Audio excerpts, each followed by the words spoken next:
Hello दोस्तों, हमारे YouTube channel में आपका हार्दिक स्वागत है।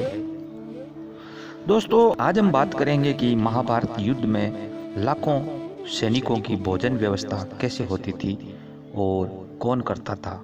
महाभारत का युद्ध एक विश्व युद्ध की तरह था। इस युद्ध में कई राजाओं ने भाग लिया था और भगवान श्री कृष्ण की एक अक्षौहिणी नारायणी सेना मिलाकर कौरवों के पास 11 अक्षौहिणी सेना थी, तो पांडवों ने 7 अक्षौहिणी सेना एकत्रित कर ली थी।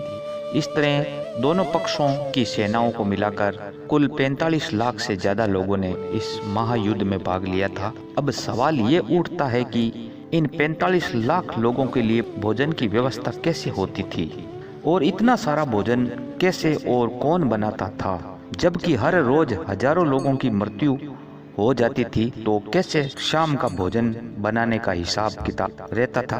तो आइए जानते हैं आखिर इतने सैनिकों का भोजन कैसे बनाया जाता था।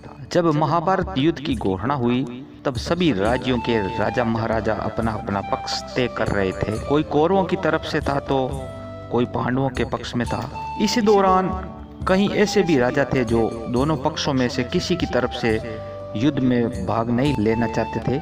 ऐसा कहा जाता है कि उन्हीं में से एक उडुपी के राजा भी थे। हालांकि उडुपी के राजा ने एक अच्छा निर्णय भी लिया था। उन्होंने भगवान श्री कृष्ण के पास जाकर उनसे कहा कि इस युद्ध में लाखों योद्धा शामिल होंगे और युद्ध करेंगे, लेकिन इनके लिए भोजन का प्रबंध कैसे होगा।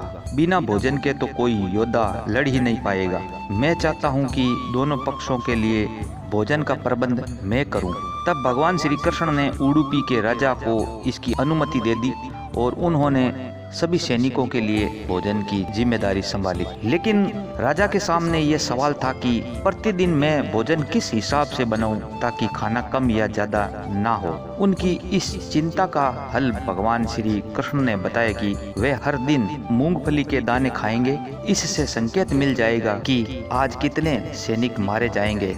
और आश्चर्य की बात यह है कि 18 दिनों तक चलने वाले इस युद्ध में कभी भी खाना कम या ज्यादा नहीं पड़ा और ना ही बड़ी मात्रा में भोजन बर्बाद हुआ। इसका श्रेय भगवान श्री कृष्ण को ही दिया जाता है। कहते हैं कि इसके बाद उडुपी के राजा को भोजन को लेकर कभी कोई संदेह नहीं रहा। वह हर रोज रात में कुछ मूंगफली के दाने गिनकर भगवान श्री कृष्ण के शिविर में रख कर आते थे और सुबह वे फिर जाकर दानों की गिनती करते और इससे उन्हें अंदाजा मिल जाता था कि आज शाम के लिए कितने लोगों का भोजन बनाना है।